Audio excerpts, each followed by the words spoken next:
I've learned to live, I've learned to and love my life. I've learned to enjoy all my time. Nothing's gonna stop this joy from me. Thank you and welcome back to Rules of Success. I want to welcome our second guest, Donna Sauve, and she is a WSI digital marketing consultant, and she runs that as her own business. So welcome, Donna. Thank you. Talk to us a little bit about sort of how you got started with your business. Okay, well, I wasn't always in this business. I actually came from corporate life, worked in the pharmaceutical industry for the last 15 years, graduated with an undergrad in biochemistry, biotechnology, moved into regulatory affairs, filed new drug submissions, worked for a number of different pharmaceutical companies, starting in the generic industry, moving to brand. Worked for all the large ones, for Pfizer, AstraZeneca. My last job was at GlaxoSmithKline. And after receiving my second severance package in that industry, I made the decision that, you know what, I think I'm going to make a change in my life and do something else. And at that time, I had started to kind of get exposed to entrepreneurial life. I joined my first MLM company in April 2010. And although I didn't become the next millionaire from that industry, I did learn a lot, and it did really help me change my whole mindset and helped me on my journey to where I am today. Through being exposed to some amazing leaders and a lot of self-help groups, lots of recommendations in terms of reading material, listening to tons of audiobooks, and slowly started to make that shift. In terms of my thought process, kind of like a paradigm shift it was actually for me. In November of 2010, I received a package from GlaxoSmithKline, which was phenomenal. At the time, I was ready. It was great. I have two young kids, 3 and 6. So it was perfect timing for me. I was ready mentally to make that shift. I knew I wanted to own my own business. I knew I wanted to leave corporate life. Just didn't know what that was, what I wanted to do. As part of my package, I got an opportunity to have a 3-month contract with a kind of a manpower organization. They help people who've recently been laid off get back into the workforce. But they also had a great portion of that helped, if you didn't want to go back into corporate life, would teach you how to become an entrepreneur. So what's involved with being an entrepreneur? What's involved with owning your own business? So of course this really intrigued me at the time. So I investigated that, and first thing I did was make an appointment with one of the counselors that offer that service there. And she encouraged me to go to a presentation that a presenter they have that comes in quite often and talks about franchises and ownership, business ownership, entrepreneurship. So I said, okay, I'll check it out. I had kind of a typical mindset about franchises. You think Tim Hortons, Wendy's, McDonald's, these big huge firms. Well, I really don't want to own a restaurant, but I quickly discovered that there's a franchise for practically anything out there that you want to do. So I investigated a few franchises, and WSI was one of them. Wasn't my first choice. I actually looked at 3. But as I started to go through the investigation process, it started to rise to the top, and it became clear to me that it was the best fit for me and my family. A lot of the project management skills that I acquired through my corporate life were easily transferable to this position. My husband's a software developer, so it was a perfect fit for our family in that respect. Who knows what the future holds for him? He works full-time right now, but, you never know. Like me, you never know what your future holds, so you never know when you might be getting a package. So he could easily move into this industry. And with working a business-to-business industry as opposed to business to consumer, I had that more flexibility in terms of my time. So I know a lot of my appointments were going to be during the day because I'm dealing with other business owners. Cleared up my evenings and my weekends to incorporate my family life and really work on having that family life balance with work. Fair enough. Now we talked, as you're saying, about your family life balance. How difficult was it when it was just you and the kids and your husband and the 9-to-5 job. How difficult was it to keep that balance? Well, I really noticed the difference when I went back to work after my second maternity leave. Okay. And I began to realize my life started to turn into like Groundhog's Day. You know, you're getting up in the morning, getting the kids ready, getting out the door. Yes. My mother was huge, and still is a huge help for me. Absolutely don't know what I'd do without her. Right. She lives in Brampton, and because I was working in Mississauga, and my husband worked in Markham, I did the pickups, drop-offs with the kids. So because I was just coming back from mat leave, my mom watched my son for me. My daughter was in school, in daycare. So that was kind of, made the trek over, do the first drop, do the second drop, get to work. And then, rushing to get out of there at 4:30, usually included dragging my laptop home with me because, of course, there's always something urgent that needed to be done. Right. But because I had, you know how daycare is, if you don't get there on time, it's $20 a minute. And yeah. Or, your left arm.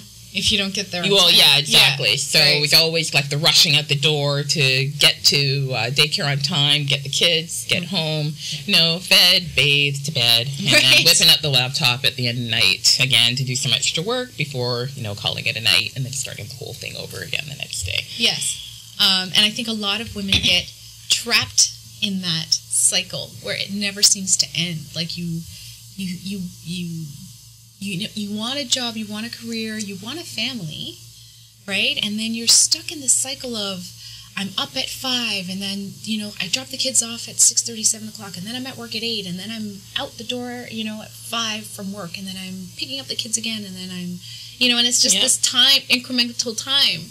Well, what happens is your days start to just run into each other. They blend into each other. Before you know it, days have passed, weeks have passed, months have passed, years have passed, right. And you realize you're just in this kind of rut, like a hamster on a wheel, just going, right. And life is passing you by. And that was another huge thing that really stood out to me was with the young kids, like that time passes by so quickly. It does, yeah. And, those are years you'll never get back.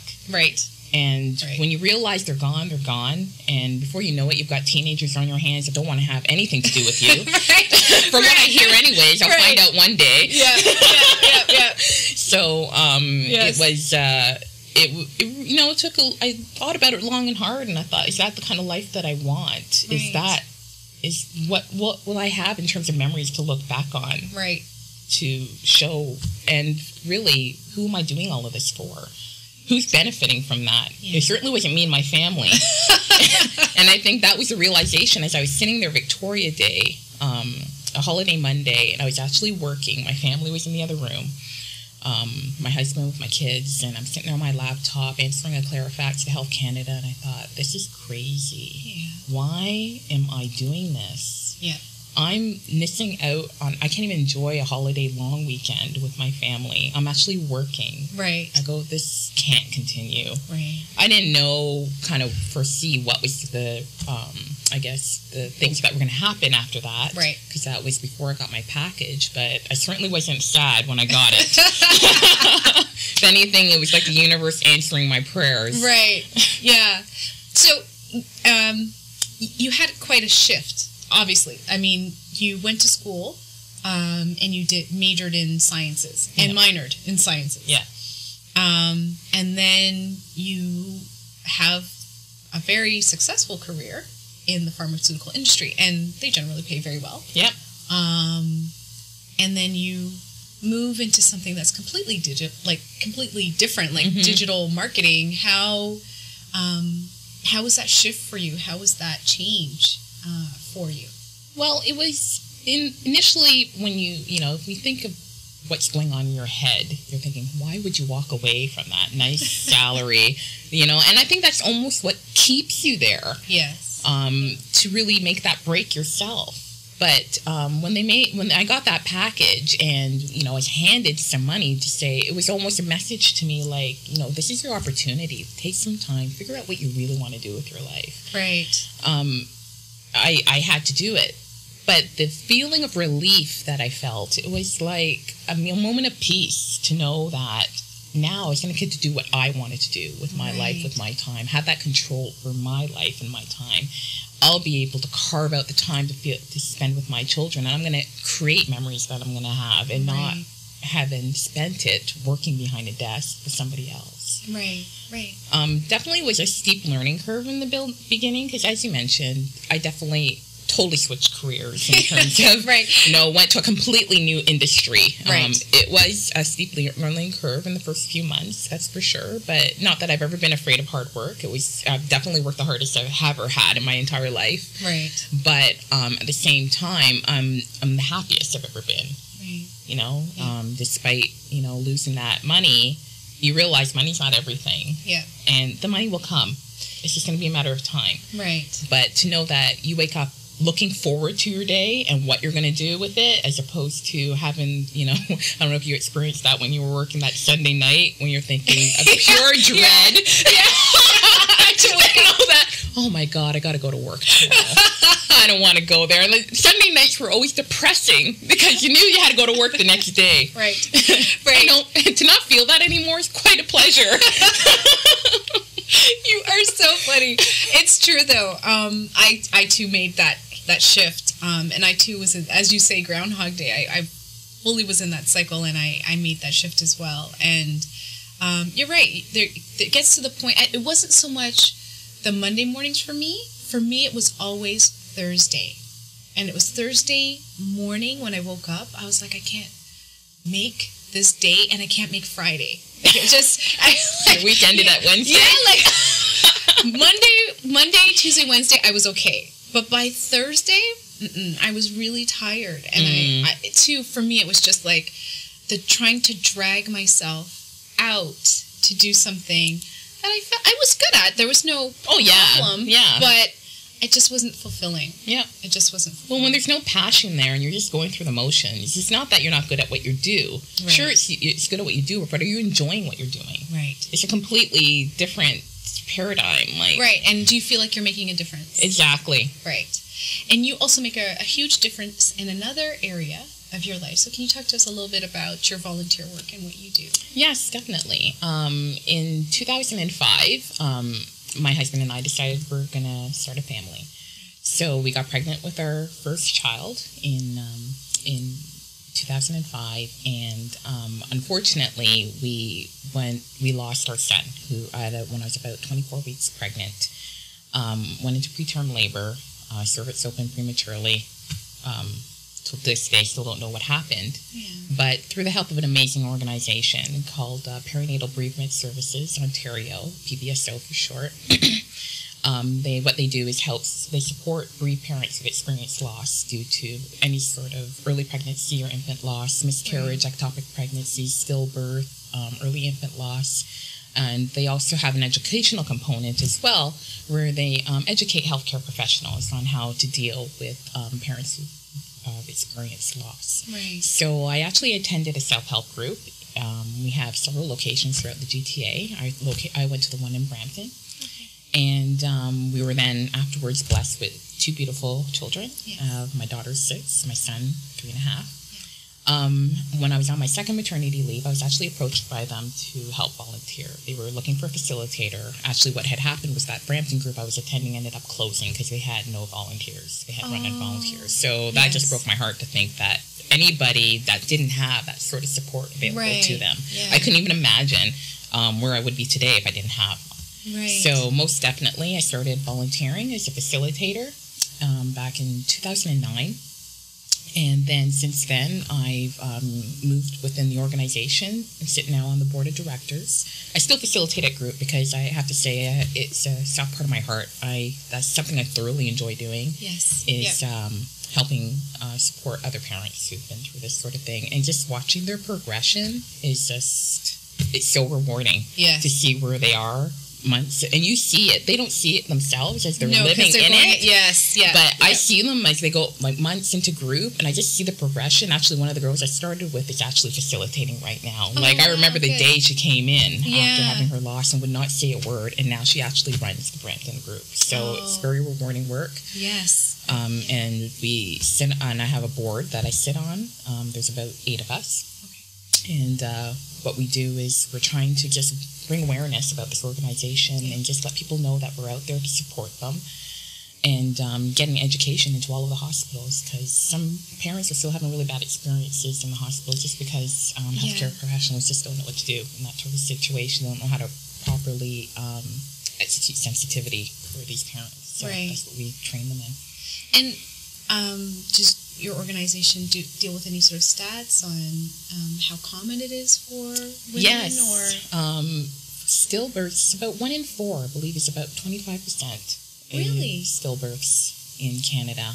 And I didn't realize it was that high. Yeah, and miscarriages is a little bit higher than that. But with miscarriages, what happens with parents that experience loss, especially miscarriages, they suffer a lot in silence. If they don't see the belly, right? Yes. Sometimes people don't know. Right. So there's that other higher level of difficulty for parents. Medical termination, we deal with parents like that too. Like sometimes the pregnancies don't work out well, and they have to make that decision. And we find a lot of times they experience a lot of guilt, huge guilt, about having to make that decision. But no one can ever judge somebody until they're in that situation themselves. Yes. So we support those parents as well. But you'd be amazed how common it is, but it's just something that people don't really talk much about. Right. And we're trying to remove that sort of stigma and get people talking about it so that they can get the support that they need. And I think it's really important. I know breast cancer awareness was like that as well, where at the beginning, many years ago, I know my aunt died of breast cancer when I was 7. And at the time, it wasn't something she said you would say she had cancer, but you didn't say what type. Yes. Right? Yep. So I really wish you all the best with your organization, and that they do the same kind of work and get it out there so that it's not as taboo and people can really sort of be open and get the help that they need. Thanks. Yeah, that's one of our goals for sure. To have that kind of awareness where it becomes just like part of regular conversation, pretty much. And there's tons of advertising and support for it. So we believe we'll reach that goal one day. Good. And people can call you or email you about that? Absolutely. If they want any information on that, for sure, we'll definitely So if you or somebody you know has experienced some kind of infant loss, whether it's in the womb or just after, by all means give Donna a call, and you can pass that information along to the people that you know, or if it's you yourself, you can definitely speak to her and she can get you the information that you need. So, talk to me a little bit about the lessons that you've learned in this journey, because you've obviously done quite a journey from school up until now.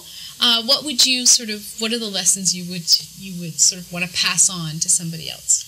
I think probably the strongest one would be probably around just really pursuing your dreams and not listen to the mind chatter. Right. The mind chatter can be so distracting and can defer you from just doing anything that you want to do or even trying things. And the mind chatter. Fear is just incredible. And so what was your mind chatter like? What was that experience for you? Probably initially it was when I was trying to make that decision whether to go back and look for another job or do I actually pursue entrepreneurship. The mind saying, just go back and do what you know. Right. You could be making good money at that. Why would you go and risk not having anything? Right. Exactly. Yep. It's about being comfortable. And the mind, your subconscious mind, always wants you to just stay in a comfortable place. Yes. But you can't make that switch. You can't make that change in your life until you make yourself uncomfortable. Right. So, it's about, not listening to your mom telling you, but you went to school for science. Go back to school and do that. Right. Pharmaceuticals are good. They make good money. They're always selling lots of drugs. Right. People buy lots of drugs every day. It's an aging society. Why would you leave that? It's an aging society. That is so funny. That is funny. Your mom is funny. It's an aging population. You have a job for life. Prime. Why would you leave that? Or even kind of your employee mindset friends as well, right? They're used to the rut. They're willing to continue to live the life that they're living, even though they're clearly not happy. Yeah. And, it's always hard to move away from the pack. Yes. And that's essentially what you're doing when you decide to make that decision and get uncomfortable and go off and do something that you feel is right for you. Right. Your friends are trying to hold you back, keep you back, and well, you sure you really want to do that? Like, yeah, and it's hard because you know they're coming from a place of love. Yes. You know they want you to do well. They want you to, have money. Yeah. You know what I mean? Yeah. They don't want to see you, destitute. Yeah, exactly. Yeah. They don't want to see you suffer. They don't want to see you struggle. Right. Right. But like I remember reading something once saying that they also don't want they want misery loves company. Yes. Right? So the fear that you could actually go off and be successful in kind of indirect ways, what they're feeling, then don't want you to go there. They want you to stay there with them. Yeah. It's true, and it becomes a different life. Mm-hmm. How do we relate? How do we move forward? When you were talking about sort of the business, and you were talking about making that quantum shift from that employee mindset into entrepreneurship,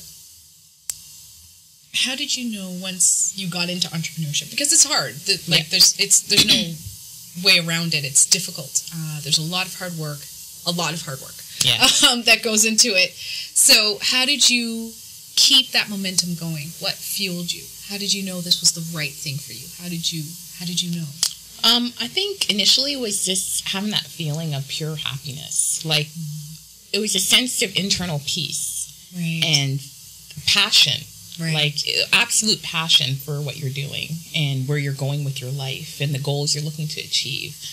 I'm a big goal setter, so that was really important. I spent actually a few weeks kind of after I lost my job and before I started the Manpower program, and really sat down and planned out my whole next year. Go, what do I want to achieve? What am I looking to achieve for that next year? Where do I want to go with my life? And just every aspect of it as well, family, financial, spiritual.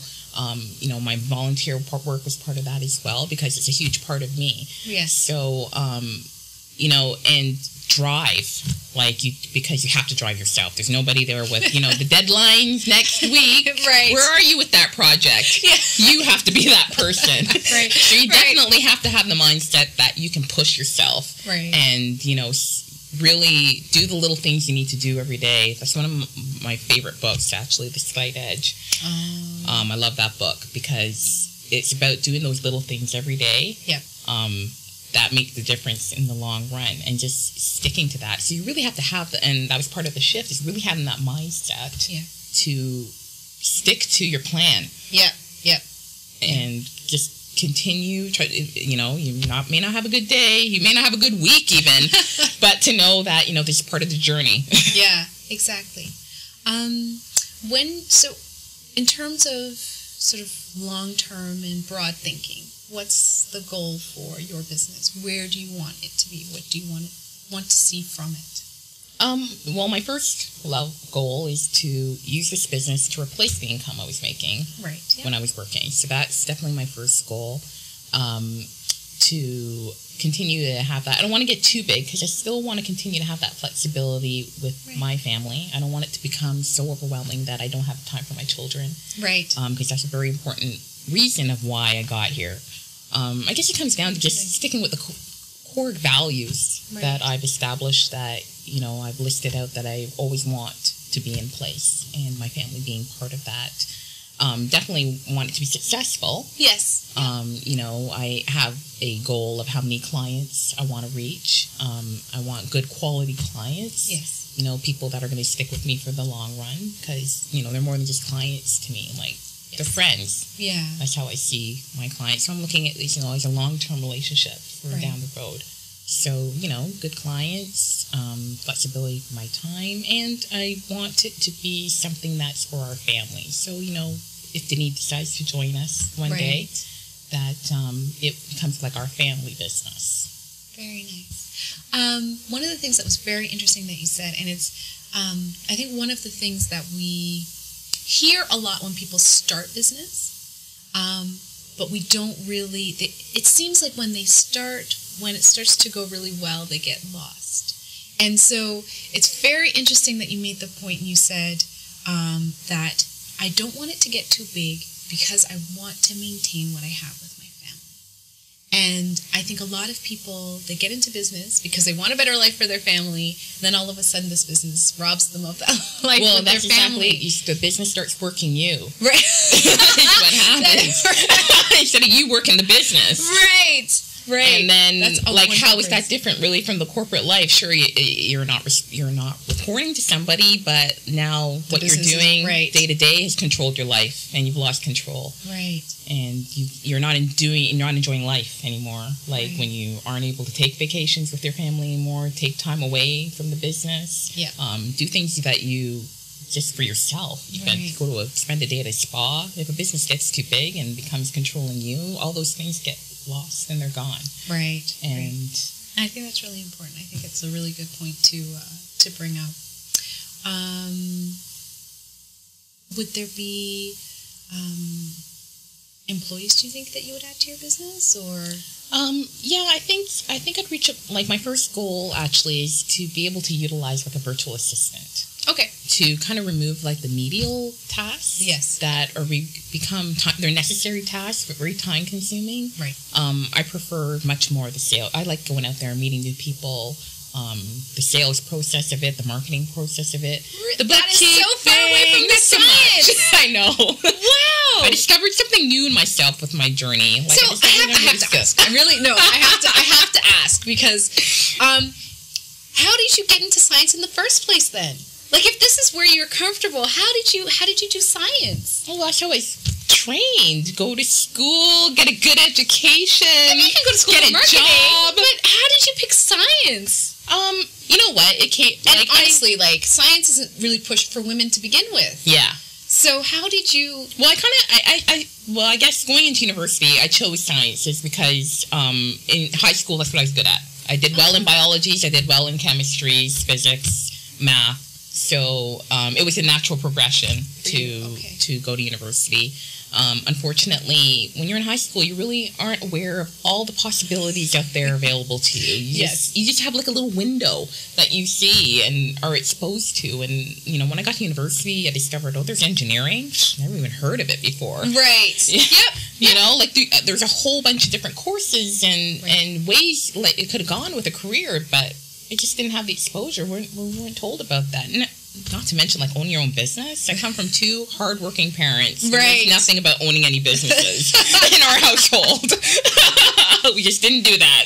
And nobody in our family did. So I didn't have that sort of exposure. So, you know, I'm learning about entrepreneurial probably late in my life. But, you know, through my journey, I discovered there were skills in me that I didn't realize I had. And now I'm getting the opportunity to develop them and start to utilize them. So, you know, it's like rediscovery, actually. You know, starting my life again at 40 was interesting. Well, thank you so much for being on the show. I really appreciate it. No problem. It was wonderful to talk to you about your experiences and the volunteer work that you're doing. And truly, you have been a real inspiration. Thank you. I've learned to live. I've learned to love my life. I've learned to enjoy all my time. Nothing's gonna stop this joy from me. Oh, can't you see and love?